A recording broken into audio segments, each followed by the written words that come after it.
Hey guys, welcome to my channel. So today we will talk about a really horrifying case of Sonia and her boyfriend Bhoot.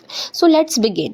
तो एक लड़की है जिसका नाम है सोनिया कुमारी and उसे रील्स वगैरह बनाने का काफ़ी शौक था एंड हम ये भी बोल सकते हैं कि रील्स बनाना सोनिया की लाइफ की ज़रूरत थी बिकॉज सोनिया का फैमिली का बैकग्राउंड काफ़ी अच्छा नहीं था.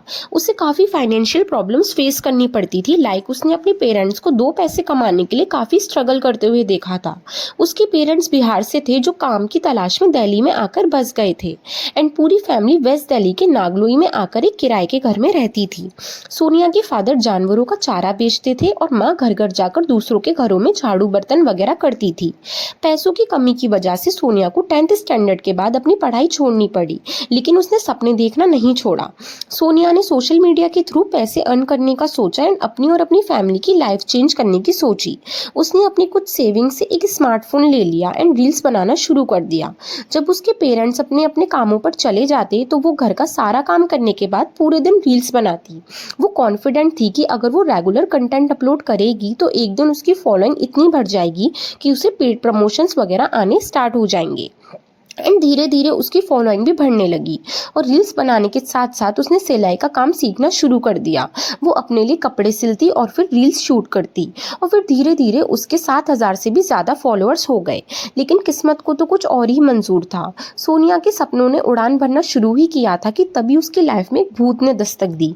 ये कोई आत्मा वाला भूत नहीं था बल्कि सोनिया का सीक्रेट बॉयफ्रेंड था जिसे वो प्यार से भूत बुलाती थी. शुरुआत में तो सोनिया के घर वालों को सोनिया के बॉयफ्रेंड के बारे में कोई खबर नहीं थी, लेकिन वक्त के साथ सोनिया ने अपने रिश्ते को लोगों के सामने लाना शुरू कर दिया. इनफैक्ट अपने इंस्टाग्राम अकाउंट पर भी उसके साथ अपनी पिक्चर्स वगैरह अपलोड करना शुरू कर दिया. सोनिया अपने इस भूत के प्यार में पागल हो गई थी एंड फिर धीरे धीरे सोनिया के घर वालों को भी पता पड़ गया कि सोनिया किसी से तो प्यार करती है, लेकिन वो कौन है, कहाँ रहता है, क्या करता है, इसका अंदाजा उन्हें बिल्कुल भी नहीं था. और सोनिया के घर वालों ने सोनिया से बात करने की कोशिश की तो उसने वही घिसा पिटा जवाब दिया कि उसका नाम भूत है. वो दिन भर उससे फोन पर बात करती थी, लेकिन सोनिया के ऊपर इस भूत का भूत सवार होने का अंजाम उसे पता नहीं था कि ये बहुत दर्दनाक अंजाम होगा. अगस्त 2024 को सोनिया की मां रजनी देवी ने ये नोटिस किया कि सोनिया ने घर से बाहर जाना अचानक बंद कर दिया है, क्योंकि सोनिया मुश्किल से पूरा दिन घर में टिकती थी एंड फिर वो फ्रीक्वेंटली बीमार भी पड़ने लगी. उसकी तबीयत दिन पर दिन खराब हो रही थी एंड उसके सिम्टम्स अनयूजुअल थे. जब डाउट होने पर सोनिया का चेकअप करवाया तो उनका शक यकीन में बदल गया, क्योंकि Sonia was 5 month pregnant. And अब हम बात करते हैं सोनिया के लव अफेयर के बारे में. तो सोनिया ने 61 वीक्स पहले, लगभग 15 महीने पहले ये स्टोरी लगाई थी, जिससे ये समझा जा सकता है कि शायद इसी टाइम सोनिया की मुलाकात इस लड़के से हुई थी. सोनिया ने लड़के का नाम संजू बताया था, जिसे प्यार से सोनिया भूत बुलाती थी. वो हरियाणा से बिलोंग करता था पर रेंट पर अपनी फैमिली के साथ सोनिया के घर के पास ही रहता था. दोनों की उम्र बस 19-20 साल की थी, लेकिन सोनिया प्यार में इस कदर पागल हो गई थी कि कुछ ही महीनों के इश्क में वो इस लड़के को अपना हस्बैंड मानने लगी थी. अक्टूबर 2024 को सोनिया प्रेगनेंसी के 7th मंथ में एंटर कर चुकी थी. उसने अपनी फैमिली में ओपन कर दिया था कि संजू ही इस बच्चे का पिता है और संजू के साथ ही वो जिंदगी बिताना चाहती है और वो संजू को अपना हस्बैंड मान चुकी है. डिलीवरी डेट पास आ रही थी और सोनिया अपनी नई जिंदगी की शुरुआत के लिए बहुत खुश थी. उसकी संजू से कोई शादी नहीं हुई थी, पर इस साल 20 अक्टूबर 2024 को उसने संजू के लिए करवा चौथ का व्रत भी रखा था. एंड फिर सोनिया का ये सब हरकतें देखने के बाद आखिरकार उसके घर वालों ने हार कर उसके रिलेशनशिप को एक्सेप्ट कर लिया. करवा चौथ के अगले दिन यानी 21 अक्टूबर को सोनिया अपना सारा सामान पैक कर अपने घर से निकल गई. जब सुबह 5 बजे सोनिया की मां रजनी देवी की आंख खुली तो उन्हें पता चला कि उनकी बेटी घर छोड़कर जा चुकी है. तो उन्होंने उसे कॉल की तो पहले फोन स्विच ऑफ आ रहा था और फिर कुछ घंटों बाद जब उन्हें दोबारा फ़ोन किया तो दूसरी तरफ से आवाज़ आई कि मैं संजू बोल रहा हूँ, तुम्हारी बेटी तुम सबसे नफरत करती है और वो किसी से भी बात करना नहीं चाहती. तुम लोग उसे बार बार फ़ोन करके परेशान मत करो. सोनिया की माँ रिक्वेस्ट करती है कि आखिर मुझे बता दो कि मेरी बेटी कहाँ है, लेकिन वो बात करवाने से मना कर देता है. पूरा दिन उनकी सोनिया से कॉन्टैक्ट करने की कोशिश नाकाम हो गई थी. उसी रात 11 बजे जब सोनिया के भाई मनीष ने उसे दोबारा फ़ोन किया तो संजू ने दोबारा वही जवाब दिया, लेकिन इस बार बैकग्राउंड में कुछ शोर सुनाई दे रहा था, मानो संजू के साथ और भी कई लोग हैं। तभी मनीष के कानों में कुछ ऐसा सुनाई पड़ा जिससे वो समझ गया कि कुछ गलत हो रहा है। मनीष ने संजू से किसी से ये कहते सुना कि गड्ढा और गहरा खोदो। डर की वजह से सोनिया के घर वाले नागलोई पुलिस स्टेशन में मिसिंग कंप्लेंट करवाने पहुंचे, लेकिन पुलिस ने कंप्लेंट लिखने से मना कर दिया और कहा कि लड़की अपनी मर्जी से गई है और दोनों बालिग हैं, इसमें हम कुछ नहीं कर सकते। इसके बाद सोनिया की फैमिली ने संजू के बारे में पता लगाने की कोशिश की।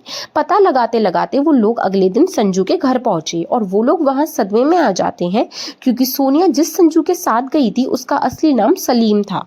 सलीम के घर वालों ने सोनिया के घर वालों से ये कहकर पल्ला झाड़ दिया कि सलीम को उन्होंने बेदखल कर रखा है और उनका उससे कोई लेना देना नहीं है। सारे रास्ते बंद थे, पुलिस से भी कोई मदद की उम्मीद नहीं मिल रही थी और इस नए खुलासे ने इस शक को और भी गहरा कर दिया था।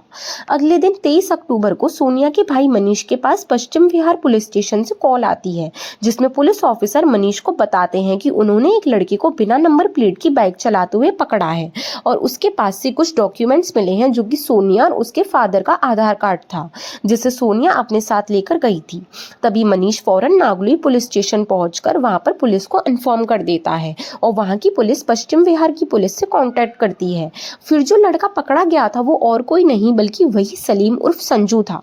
जब पुलिस ने उससे सोनिया के बारे में पूछा तो उसने पहले कहा कि वो किसी सोनिया को नहीं जानता और वो किसी से मतलब नहीं रखना चाहता, लेकिन जब पुलिस ने सलीम की अच्छे से खातिरदारी करी तो फिर सलीम ने बताया जब 21 अक्टूबर की सुबह सोनिया अपने घर से निकली तो सलीम ने एक रेंट की गाड़ी में उसे पिक किया। रास्ते में उसने अपने दो दोस्त पंकज और ऋतिक को भी पिक कर लिया और ये लोग रोहतक के लिए जाने लगे। सोनिया ने सलीम से कहा कि जो कि उसके लिए संजू था कि शादी कर लेते हैं और उसे फोर्स करने लगी थी, क्योंकि सलीम शादी की बात पर सोनिया से हमेशा इंतजार करने के लिए बोल देता था। सलीम जानता था कि सोनिया अब शादी की जिद पर अड़ चुकी है, इसलिए उसने पहले से साजिश रची थी और उसने ये सब प्लान का ही हिस्सा था। सोनिया को शांत करने के लिए उसने सोनिया से शादी करने का वादा कर दिया और फिर वो लोग इसी की बात की खुशी मनाने के लिए पार्टी करने के लिए चले गए कि शादी होने वाली है। और इसी बीच उन तीनों लड़कों ने काफी शराब पी और देर रात में फिर वो रोहतक से 20 किलोमीटर दूर मदीना गांव के एक सुनसान इलाके में पहुंचे, जहां तीनों ने मिलकर एक 7 महीने की प्रेग्नेंट सोनिया को ना सिर्फ बेरहमी से पीटा और मोबाइल चार्जर से गला घोटकर उसे मार दिया। और ये वही 11 बजे का वक्त है जब सोनिया के भाई ने मनीष से फोन पर वही बातें सुनी थी कि और उसी 4 फीट गहरे गड्ढे में सोनिया को दफन कर तैली आ गए ताकि किसी को शक ना हो। सोनिया ने जिससे प्यार करा था वही जिसकी बच्चे की माँ बनने वाली थी, वो हैवान बन उसी की जिंदगी को खा गया। जब ही तो कहते हैं माँ बाप से ज्यादा आपको इस दुनिया में कोई प्यार नहीं कर सकता।